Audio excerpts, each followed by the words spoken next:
Live. My name is Anthony, I'm Gabby. and we are here to talk about voiceover, Uh, coffee cups. Oh my gosh, what do you? I pulled out my my Hogwarts cup again today. What we is have that? so many friends who've been joining us from Austin, so I busted out my Austin, That Texas. is awesome. Yeah, this is a really famous store in Austin called Wild About Music, and it's a super fun spot. That is so cool. Did you get it there? Like, did somebody Yeah, remember? That is so yeah, neat. yeah. I have fam in Austin, so I try to get out there as often as I can. Well, that is really cool. Yeah, Nice mug. thanks. Yeah. So today we are. I hope everybody's okay. If you are new to this, of course, please make sure you subscribe and Yeah, please leave a comment in the chat. Tell us where you're from, and if you have any questions, that is why we are here to yeah. answer your questions. And as always, you can see both Gabby and I at nauseum if you join VO Journey Academy. Because we are there to help you grow your voiceover And on business. YouTube because we're both Yes, all over it. everywhere. Uh-huh. And I apologize for all of you because we are going to be everywhere a lot more coming up. So, because we're going to be posting so much more stuff all the time. So, No, anyways, yeah. um, so today are going to be talking about agents. I think we Yeah, left off yesterday with a question about, I think it was just basically, what do you feel about agents? exactly. So we are going to talk about agents. So let's Gabby, this is kind of your wheelhouse. Tis. Tis. So lead us off. I love my agents. I love them. I can't say enough great about my agents. They are a huge part of my business, and I there's oh my gosh, let's see. So I have a handful of them, which is kind of normal in voiceover. You either have like one or two really big agents that rep you for like New York, LA, and then the remainder of the country where they kind of cross, or you have like I do, which are just smaller regional agents Mhm. in different areas who have very specific geographic territories. But the cool thing is that I really, me personally, I like the mid-market agents because they're super personable. You actually do get to build a strong relationship with them, which I think is important for a business. Mhm. And they're just as capable, right? And just as competent as the biggies. Like I've had LA agents where it's like you never talk to anybody or you never hear anything, like, because you're one of such a big roster. And my smaller agents, like, I know I can call them up and just be like, hey, I've got a question or a thought, Mhm. and they're willing to engage that. um let's see, what else about agents? I mean, not only do they bring work and opportunities to their talent, but there's another important side of that that I think is often neglected, which is if you have trouble with a job, be it negotiating or, obtaining a good rate, or if you just feel like you're in a little over your head with a particular client, turn it over to your agent, man. They will never say no. And Hmm. I have a couple of accounts now that I have being managed by agents that I brought to them because I was like, man, this thing is killing me. Like I just, the time and the administrative component, and they just like took it and made it this beautiful thing where all I have to do is go, "Ooh, looky, I have an order. I'm going to get in the booth, I'm going to record, and then I'm going to go about my day, and somebody else is going to handle all the gobbledygook." And it's great. Oh Yeah. yeah. No, that's great. I think so if you look at if we kind of look at agents from a standpoint of our overall marketing plan, Yes. right, as well, right? They are a big piece of that. And but they're not Mhm. all of it. No. So just note as we're talking about agents today, this is one part of your entire plan. All Yeah. right, an important part, but just one part. They're not. So I don't want people to think this is it. Once you get an agent or agents, that's all it is. No, they're Um, like arms or fingers, they're an yes, extension of your core marketing message and your core selling effort. But I always say, like, agents are like having more yous out there, right? Representing your material and putting it into the yes, hands of potentially more buyers, which is obviously what we want. That's because there is only one of us, and that's a yes. constant struggle for most voice actors. Yes, absolutely. So I have a couple of agents as well, and what I find is, it's agents are not going. They're going to bring you work that you particularly would not have had access Yes. to otherwise, Mhm. and it'll be unique. It's often unique. And now, when agents bring you, a lot of times it will be they're bringing you a possibility. You need to audition a lot of times Mhm. for them, Mhm. but there's all kinds of sort of things. Like I have an agent actually locally, well in Richmond, and they primarily work with the lottery, state type of announcements and things like this. So you'll get these, I'll get these, contacted from them, Mhm. say, hey, we've got our next, lottery announcement, or we got our next PSA and stuff like that. And it's just, Yeah. that's a wonderful thing to have as well. I mean, it's good to have all sorts because that's where they're going through. So you wouldn't get Yeah. that if you didn't work with an agent or Yes. that agent. Yes. And Um, some people see it as gatekeepery, but I don't think it is. It's just, again, they have access to things mhm, that individuals sometimes don't, and they have long-standing relationships with clients in their market and beyond. And yeah, it's never a absolutely. bad thing. No, absolutely. So let's kind of talk about, I think, the next logically thing. Okay, well, how do I get an agent? Or how do I go about getting an agent? Mhm. So, It's one of my this favorite is, topics. yeah, yeah. So, well, first off the bat, again, I'll let you speak. I think you're the expert on this, but I would say too, just everybody, just remember there is no one way Mm-mm. that is going to work for every way. Mhm. So, if something doesn't work, don't let that stop you. Mhm. We try something else, Yeah. So, S- So I think there's two really important things to wooing an agent, right? Because we woo. The first we is woo, we we woo. wooers. The first is, are they research their roster, know their current talent pool, and what you have to identify is they already have a lot of coverage in your sound and style, because if they do, they're going to be less likely to take you on. It doesn't mean don't apply, it just means temper your expectation and understand that you might get a rejection for that very reason. But definitely, if you do your research and you don't see anyone on their roster like you, that is your opening selling point. That is the main reason to communicate with them, is that you're potentially bringing something they don't have. Okay. So that's super important. And the second piece, and this is always the one that I'm like, look, this is just the reality of business, right? Agents only make money if we make money. Mm-hmm. 0% of zero is zero.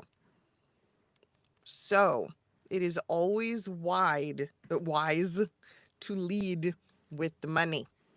It is always wise to lead with an understanding of the fact that you have established yourself, and hopefully you have, and that you're booking and that you're making money on your own, because exponentially you can make that much more than if you partner up with the agent. It is very Jerry Maguire, right? It's show me the money. It's yeah.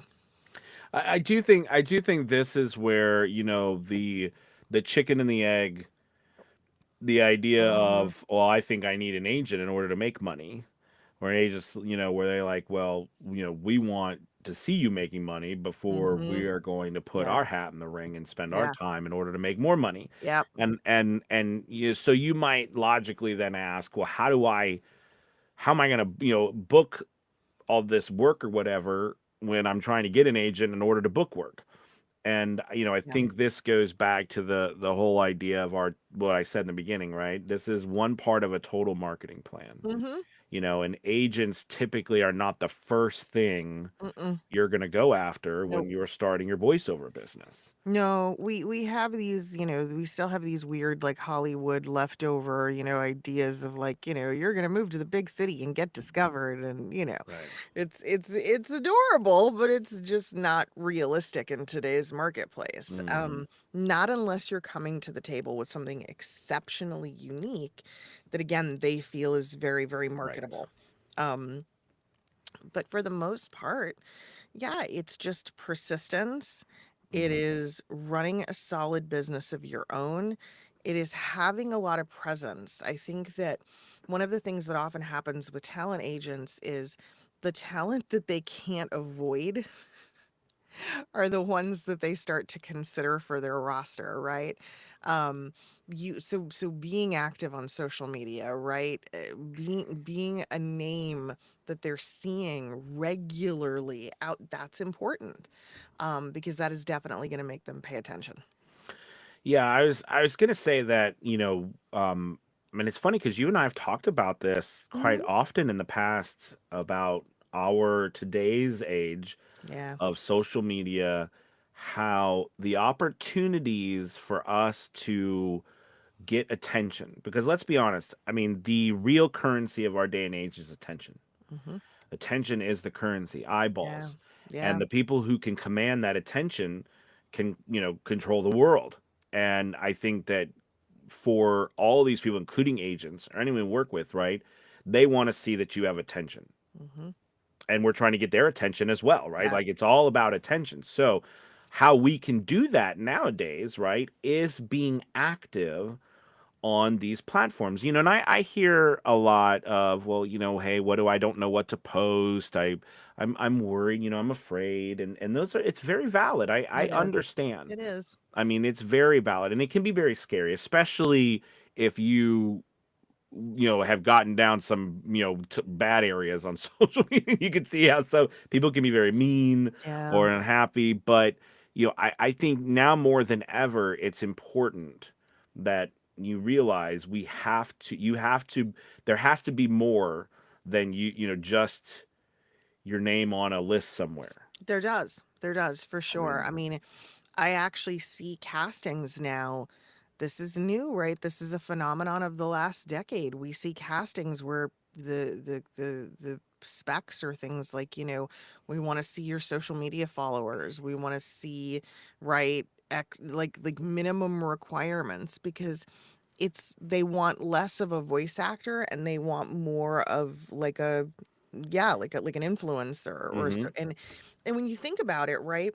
So much of what and not that there's any short supply, okay? I always try to caveat this because I don't want to scare people, but think about the number of commercials that are being created for social media and Mhm. social media accounts where right there's an influencer doing the first person testimonial type of read. Right. Now imagine for a minute that those jobs were going to voice actors. Holy cow, right? That's a lot of money. That is a lot of asset in our industry. But they're not. And why is that? Because there's this idea of like we need that trust and bond with the every person and the Yeah. influencers kind of do that. But you can be both. Oh You yeah. can be both a voice actor and an influencer in your own right and make things happen. And many of the success stories of voice actors that went from like a total unknown to somebody in the spotlight in recent years, yeah, it's Oh it's like you yeah. said, it's that currency of eyeballs. That's how they Well, I became. think one of the famous or one of the most known Yeah. ones where it is Stefan, right? I don't know if you know Stefan Johnson or is that his I think it's his last name. Anyways, he was a TikToker Yep. and he did literally drive through food reviews. Mm-hmm. And I mean that's what he became famous for, and then all of I mean he turned it into a voiceover business where he's won award after award and done Mm-hmm. some amazing Yep. voiceover work, but he started as a food reviewer Mm-hmm. on Rockstar voiceover who did TikTok. he does all the funny animal. Yeah, I can't speak today. Anthropomorphization. that's really good. That's an SAT word for That's sure. really Um, good. yeah, he does all of that for his videos. Oh, John's last name is evading me right now, but Hmm. he started off he was the voice behind Honest Movie Trailers, right? Which was like Yeah. a joke. It was a fun little thing that him and his friends were doing, and it was kind of a satire skit, and then it now he does movie trailers. Like it's crazy. Yeah. No, absolutely, absolutely. We do have a couple questions. Yeah, I saw that. Okay, so and it says, is it important, just as important to be part of an ad agency roster as it is a talent agency roster, or is there a difference? Yeah. Yeah, for sure there's a difference, but they're both equally important, I think. So, a talent agent, that is so the way I always explain this is a talent agent is loyal to their roster, right? They go about the process of finding you, procuring you as a talent, and you're under a contract of some sort and you work with them. And they're loyal to their roster, meaning their job is ultimately to get work for someone on that roster when a casting comes in versus something like an agency or a post-production house. They may have a group of what they consider to be in-house talent or people that they work with regularly just to make the lives of their clients easier, but there's not loyalty there. Like they're not obligated to just cast amongst that group. They're Right. they're going to cast a wider net if they need to be able to get a job cast. Mm-hmm. Yeah. No, absolutely. Great And question. and honestly, one is representation, meaning they help you with negotiations, they handle a lot of the paperwork. The other doesn't. The other is just another third party in between the job. Like, I like yeah. to think a lot of it as platforms Mm, are part of this. They yeah. are they I call them online agents. Because if you think about what they Interesting. do, right? I mean, you people we call them freelance platforms or intermediary, but the whole goal is they find you work or possibilities for work, Mhm. Mhm. and then depending on what they do with it, they either work directly with a client or let you, and they are the middleman. They are the person who finds the work and brings them to Yeah. you, Well, it's and they earn a brokerage. percentage for it. Yep. So it's just so yeah, so absolutely. Okay, we've got another one. Melissa says, is there a place for shy or quiet people who are kind of unplugged? I don't understand the Who's like that, question. Melissa? I don't understand. What is that? Who's what? Shy, you say? Is this what That's I'm some not crazy familiar. stuff right there. Uh, wow. Mm. I don't know. I don't think so. I mean, Is there? You don't think there's a place for shy and quiet people, I mean, or there's a unplugged? place, but like, okay, the way I'm interpreting that question is to mean like, is there a place or a platform that's easier for shy and quiet people to maybe she means a big picture. Is there a place? Like, yeah, yeah. So, yeah, I mean, of course there is. Of course there is. I have a couple of actors that I work with who aren't even on social media. Oh yeah, yeah. They're just like, no, I don't do Well, and that. there's a lot of famous actors who are famously Yeah, introverts. no. Um, Yeah, but I do. So I'm not quite. Yeah, if that's what you meant by, is there a place like an actual physical place or place as meaning like a larger meaning like within what we do? Is there a Hmm. place for shy and quiet people who are kind of unplugged? I mean, I think that maybe that comes off of our conversation about being an influencer or being on social media and stuff. And if you're shy and unplugged, is that something that you can still benefit from in this industry? And I think that's the challenge that we all face Mm, when it comes to putting ourselves out there. I mean, a lot of people might have become voice actors because they were not, they liked the idea of being by themselves or just speaking in the microphone. Many of us didn't think that through because we are very extroverted and we've got to talk nonstop or things just go downhill fast. But I do think, I think there's a place for all of us. hmm. But I do think I love the phrase "know thyself," And what I mean by that is know thyself, and then also know then what your strengths and weaknesses are so that you Yeah. can combat that and plan for figuring out how to do the things that you know you need to do. Mhm. Because if you step back and say, okay, well, I'm running a business, and in a business, people have to know I exist. They have to know that I'm here. They have to know what I'm doing in order for them to even begin to possibly purchase something from me. That's true. So I have to do something, but I don't myself want to do XYZ. These are fine. These are things up front, but you have to figure out a way to do it somehow. Somehow it has to be. Now, platforms like these are places that market for you. But, platforms will only ever be one part of your business because they will control everything, Mm. right? Or, you want some control over your clients yourself. Yep. So that's a really good question. I think a lot of people probably feel that way, Gabby. I I honestly think do. it's very possible in today's market to be an introverted extrovert because Hmm.